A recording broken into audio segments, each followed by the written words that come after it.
Assalamualaikum warahmatullahi wabarakatuh. Wabini nasta'inu ala umurid dunya waddin. Assalatu wassalamu ala asyrafil anbiya'i wal mursalin wa ala alihi wa sahbihi ajmain.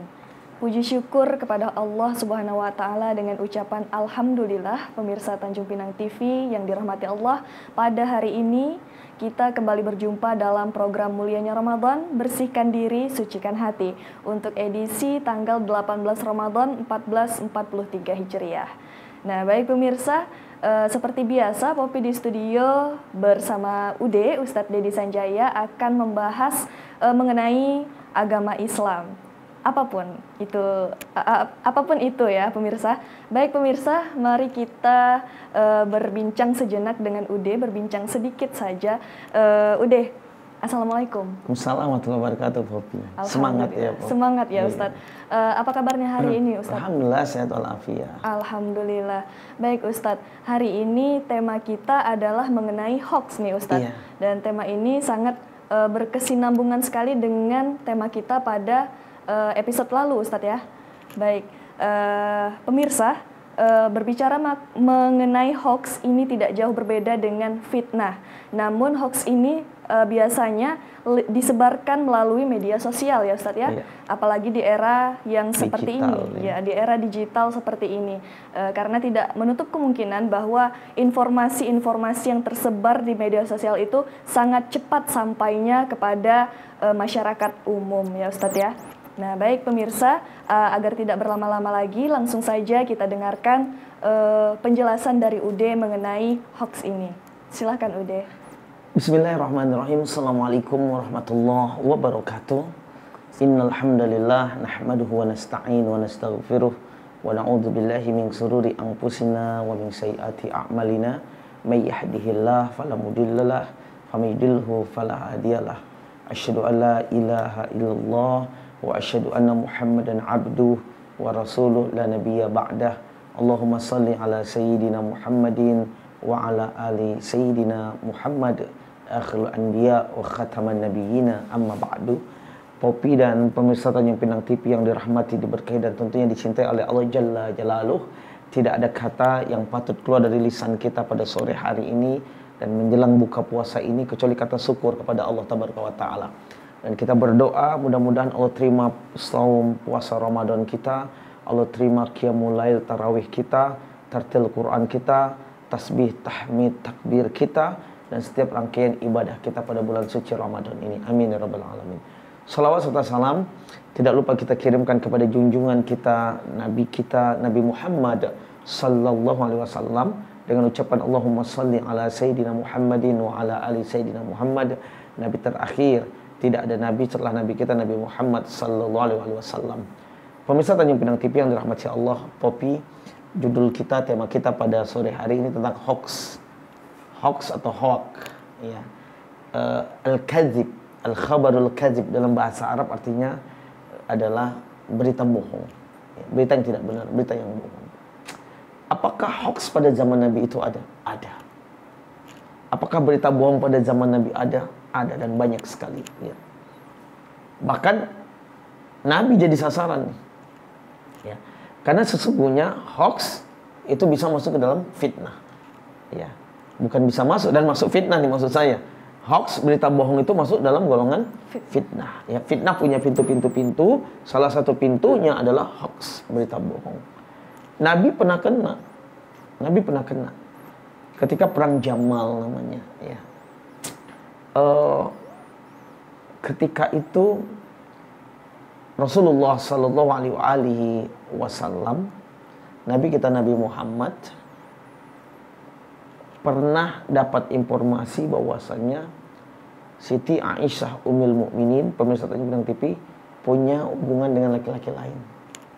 Nah, ini fitnah dan hoaxnya luar biasa. Artinya jangankan kita, Nabi aja pernah kena berita hoax, kena fitnah. Ya, dan bukan prank, betul nih, bukan ngeprank, Nabi bukan di prank, tapi betul. Hatta sampai Nabi mendiami Ummul Mukminin Aisyah radhiyallahu anha. Nabi pulang, Nabi diam, Nabi nggak makan, lalu Nabi pergi lagi ke masjid. Kerjaan Nabi rumah masjid, rumah masjid, rumah masjid. Nabi hanya berdoa kepada Allah tabaraka wa taala, Allahumma arinal haqqa haqqa warzuqna ittiba'ah wa arinal batilan batilan warzuqna ijtinabah. Ya Allah, tunjukkan yang benar itu benar, yang batil, yang salah itu tetap batil, salah. Nabi berdoa itu. Sambil Nabi menunggu nih malaikat Jibril datang untuk membawa wahyu dari Allah tabaraka wa taala. Ayam, berhari-hari Aisyah didiamin oleh Nabi. Sampai Aisyah nangis sejadi-jadinya. Aisyah nangis. Ihmarat wajah Ummul Mukminin Aisyah itu pipinya udah putih, merah, tambah nangis. Merah sembab pipinya ya. Sembab sekali pipinya. Matanya bengkak. Asal pulang Nabi diam. Ya Rasulullah wa isamikum kau makan. Nabi diam. Enggak berkata. Sampai Jibril datang membawa wahyu Allah tabaraka wa taala yang menyampaikan bahwasanya itu adalah berita bohong. Dikenal kejadian ini dengan nama hadisul ifki. Hadisul ifki, berita bohong yang menimpa Aisyah dan Nabi Muhammad sallallahu alaihi wasallam. Lalu Nabi pulang, Nabi peluk Aisyah. Aisyah menangis, Nabi juga meneteskan air matanya. Nabi minta maaf kepada Aisyah telah mendiamin Aisyah gara-gara berita bohong ini, ya. Artinya pemirsa Tanjung Pinang TV yang dirahmati Allah Subhanahu wa taala, berita bohong bisa merusak tatanan kehidupan. Ya. Bahkan kehidupan bernegara rusak dengan berita bohong, dengan berita hoax. Berita bohong bisa merusak tatanan kehidupan bermasyarakat. Ya. Sering terjadi di Tanjung Pinang, kita nggak pernah dapatkan, tapi di Batam pernah ya. Keributan antar suku, Papua, Sumatera Utara, ya. Timur, Flores dengan Sumatera Barat, ya. Ribut. Gara-gara apa? Berita hoax. Antar masyarakat, antar suku, kelahi. Ya, kelahi. Nah, kita dapatkan juga di wilayah-wilayah timur bagian Indonesia hal ini. Ini gara-gara berita hoax. Bohong, berita hoax, ya. Lalu yang ketiga merusak tatanan kehidupan rumah tangga. Bayangkan Aisyah didiamin oleh Nabi berhari-hari didiamin oleh Nabi. Siapa yang kuat didiami oleh suami? Ya. Diamnya Nabi tidak memusuhin Aisyah. Nabi nggak marah. Kita kan kalau dapat kabar bohong soal istri gini-gini, kau langsung main tangan. Enggak. Nabi ke masjid hanya berdoa kepada Allah, berdoa minta petunjuk dari Allah Tabaraka wa Ta'ala. Tatanan kehidupan rumah tangga rusak. Bahkan suami istri bisa bercerai gara-gara berita hoax. Anak menantu dengan mertua, ya udah psikologinya menantu dengan mertua nggak pernah akur, ada berita hoax tambah nggak akur, jadinya pisah, ya. Anak durhaka dengan orang tua juga gara-gara berita hoax, ya. Dan masih banyak lagi bahaya dari berita hoax. Yang dibutuhkan kita ketika kita mendapatkan kabar hoax, berita kebohongan yang tidak benar, maka kewajiban kita adalah check and recheck. Check and recheck ini kewajiban ketika kita mendapatkan satu berita yang kita tidak tahu keabsahannya. Dari mana? Wah, kita dapat beritanya ini. Kita cek sumbernya dari mana. Sumbernya ini akurat atau tidak.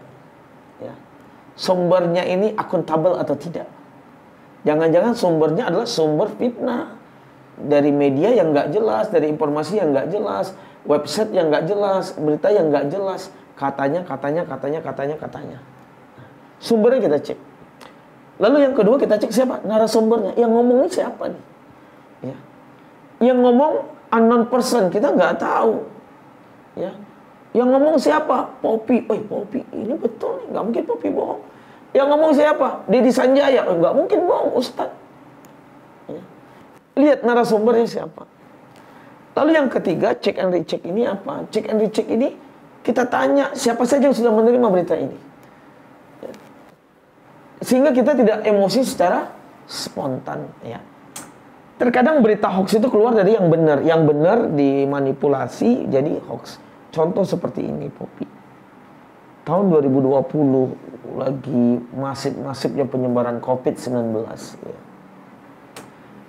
MUI Pusat, Majelis Ulama Indonesia Pusat membuat fatwa edaran, ya, membuat fatwa atau surat edaran bahwasanya itu ada 10 lembar. sholat Jumat diganti dengan zuhur, sholat 5 waktu diganti dengan di rumah, nggak boleh di masjid. Lalu muncul berita hoax, pemerintah melarang sholat di masjid. Pemerintah MUI melarang sholat Jumat di masjid. Akhirnya beredar berita hoax. Banyak orang yang mau demo, mau ini. Kesalahan kita apa? Kita nggak baca isi fatwa itu dari awal sampai akhir. Kita telan mentah-mentah berita hoax tadi. Pemerintah MUI melarang sholat Jumat di masjid. Ya, ini ada apa nih? Akhirnya ribut. Padahal poin yang disampaikan oleh Majelis Ulama Indonesia, ini sebagai contoh ya Popi, pemirsa Tanjung Pinang TV, bagi wilayah, daerah yang penyebaran COVID-19-nya masif, di mana-mana ada, bahkan setiap RW ada yang kena, maka sholat Jumatnya diganti zuhur di rumah. Tapi wilayah yang masih aman, silakan sholat Jumatnya di masjid, sholat 5 waktu di masjid. Kita nggak baca, makanya Pop, ayat yang pertama turun itu bukan Al-Baqarah. Ayat pertama yang turun bukan Yasin. Tapi ayat yang pertama turun bunyinya apa? Iqra. Bacalah. Agar kita nggak bisa dibohongin, ya, bacalah. Ya. Ada lagi bohong sunnah. Ya. Ada lagi bohong sunnah. Bagaimana hukum bohong sunnah? Ya. Popi, nanti kita bahas. Baik, Ustaz. Saya udah tahu nih. Ya. Baik, Ustaz. Nanti kita akan lanjutkan lagi mengenai bohong sunnah ini ya, Ustaz. Kita tahan dulu. Kita beri waktu sejenak kepada pemirsa Tanjung Pinang TV yang mungkin ingin mempersiapkan takjilnya nih, Ustaz. Buka puasa ya. Iya. Buka puasa kita belum ya, Pop? Baik, pemirsa, jangan kemana-mana. Tetap di mulianya Ramadan. Bersihkan diri, sucikan hati.